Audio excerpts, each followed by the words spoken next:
नवरात्रि उत्सव जी सभिनी खे मंगलमय ऐं हार्दिक शुभकामनाऊं थी ॾियां। जय झूलेलाल ऐं ओम शांति।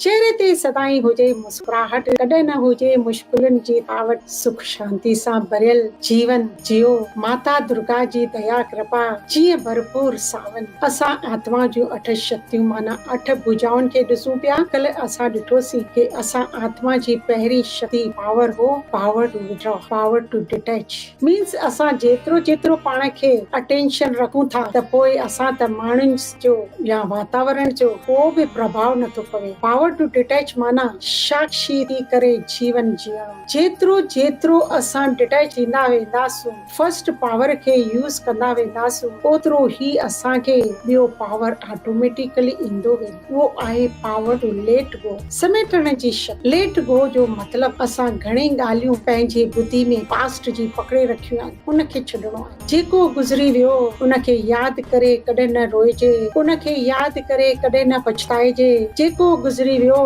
उनखे यादि करे कॾहिं न उदास थिजे, छो त गुज़रियल वक़्तु वरी वापसि कॾहिं न ईंदो। जो प्रेज़ेंट हाली रहियो आहे, इहो तव्हांजी गिफ्ट तोहफ़ो आहे। अॼु जे हर पल खे ॾियणु सिखो, कल्ह ते त ध्यानु न ॾियो त ख़ुशि रहंदासीं। हिकु भेरो स्कूल मास्टर ॿारनि खे सम्झाइण जे लाइ हिकु पाणीअ सां भरियल गिलास हथ में पकड़ण लाइ चयो। उन पंहिंजे हथ में गिलास पकड़ियो त टीचर उनखां पुछियो, छा गिलास जो वज़न वधीक आहे, तूं उनखे नथो पकड़े सघीं? हुन जवाबु ॾिनो, न बिल्कुलु हल्को आहे, इनखे मां पकड़े थो सघां। तंहिंते टीचर पुछियो, ठीकु आहे, इनखे क्लास में 1 कलाक पकड़े रखी सघंदे? शागिर्द जवाबु ॾिनो, ठीकु आहे। उन ते टीचर वरी चयो, ठीकु आहे, छा तूं इनखे शाम ताईं पकड़े सघंदे? उन ते हुन जवाबु ॾिनो, न इहो त पॉसिबल न आहे। त टीचर चयो, छो? इन जो वज़न 8 कलाकनि खां पोइ वधी वेंदो जो तूं पकड़े न सघंदे? शागिर्द जवाबु ॾिनो, गिलास जो वज़न न वधंदो, पर इनखे घणे वक़्त ताईं पकड़ण सां ॿार जो वज़न ज़रूर वधंदो। हिकु ई पोज़ीशन में घणे वक़्त सां पकड़ण सां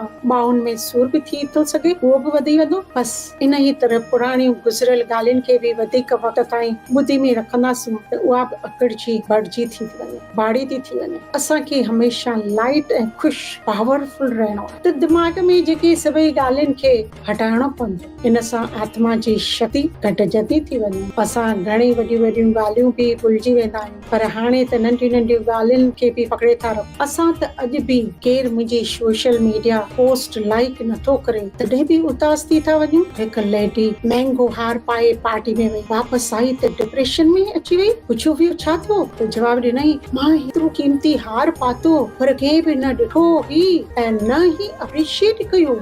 इहो आहे अॼु जो हाल। असां पायूं त ॿियनि जे वाखाण कनि, हर मुंहिंजी एक्टिविटी ॿियनि खे आकर्षण करण लाइ था करियूं था। पोइ भला कीअं हल्का ऐं ख़ुशि रहंदासूं? मां सिर्फ़ु एतिरो ई थी चवां त हर रोज़ गम खे डिलीट करियूं, ख़ुशी सेव करियूं, रिश्तनि खे रिचार्ज करियूं, दोस्तीअ खे डाउनलोड करियूं, दुश्मनी खे इरेज करियूं, सच खे ब्रॉडकास्ट करियूं, कूड़ खे स्विच ऑफ करियूं, टेंशन खे नॉट रीचेबल करियूं, प्यार खे इनकमिंग, नफ़रत के आउट गोइंग करियूं, खिल के इनबॉक्स, अफ़सोस के आउटबॉक्स, गुस्से के होल्ड, मुस्कुराहट के सेंड, मदद के ओके, दिल के वाइब्रेट। पोइ ॾिसो कि ज़िंदगीअ जी रिंगटोन केतिरी न मधुर थी वञे। अॼु थोरो तव्हांजे कंधे जो बोझ खे हटाइण जी ज़िमेवारी खई आहे ऐं तव्हांखे यादि ॾियारणो आहे कि ही जेको बोझ तव्हां खणी पिया घुमो, असुल तव्हांजो कुझु आहे ई न इन संसार। सच थी चवां, हाणे जेको चवंदसि वॉल्यूम वॾो करे गौर सां ॿुधिजो। तव्हांजो कुझु आहे ई न,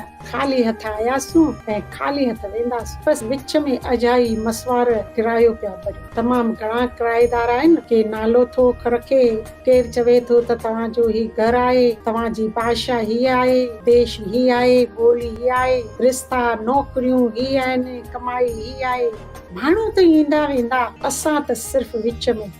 मसवार पिया ॾियो, असांजो कुझु बि न आहे। जॾहिं किरायो ॾींदे ॾींदे हिसाब ख़तम थी वेंदो, बैलेंस बराबर थींदो, त हिकु ई बटन सां असां उॾामी वेंदासीं। पोइ ही सभु ब्रांडेड पैसा, नालो, शौहरत, रिश्ता सभु थी वेंदा ख़तम। त पोइ छो न ईअं सम्झी पंहिंजे मन जो बोझ हल्को करियूं। कॾहिं कॾहिं असां खां ग़लतियूं थी वेंदियूं आहिनि, पर उन ग़लती खे बि ख़तम करणो आहे, उनखे सम्झी अॻियां खां उहे ग़लतियूं न करणियूं, इहो ध्यानु रखे लेट गो करणो पवंदो। एक्सपेक्टेशन ॿियनि मां, असां चाहियूं था त सभई असां जीअं चाहियूं था उन वांगुरु हुजनि, तॾहिं ई रिश्तनि में ॻंढियूं थी पवनि। चोथों, पंहिंजो वॾपण जो अभिमान, त हर कोई मूंसां अहिड़े नमूने व्यवहार करे, सिर्फ़ मुंहिंजी सलाह आइडिया ई सही आहे, हर कंहिंखे मञणु घुरिजे। ठीकु आहे, मुंहिंजी ॻाल्हि सही आहे, पर हुन सां अटैच न हुजणु घुरिजे, न त असां ॿियनि जी राय सुठी हुजण करे बि उनखे सम्झी न सघंदासूं ऐं न ई स्वीकार करे सघंदासूं। जेतिरो इन ॻाल्हियुनि खे छॾींदा वेंदासूं, ओतिरो ई आत्मा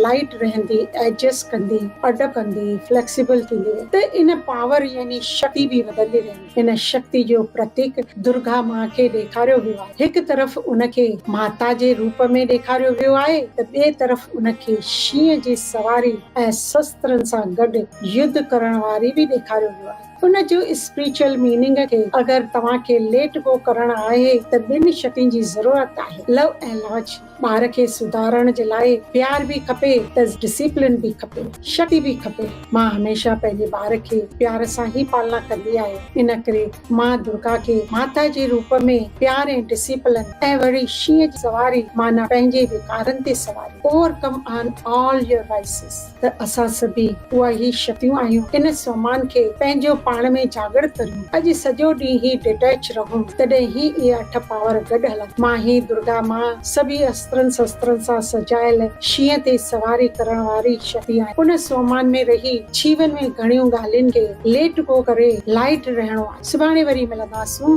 माता जी हिकु नई विशेषता ऐं सम्मान सां। जय झूलेलाल। ओम शांति।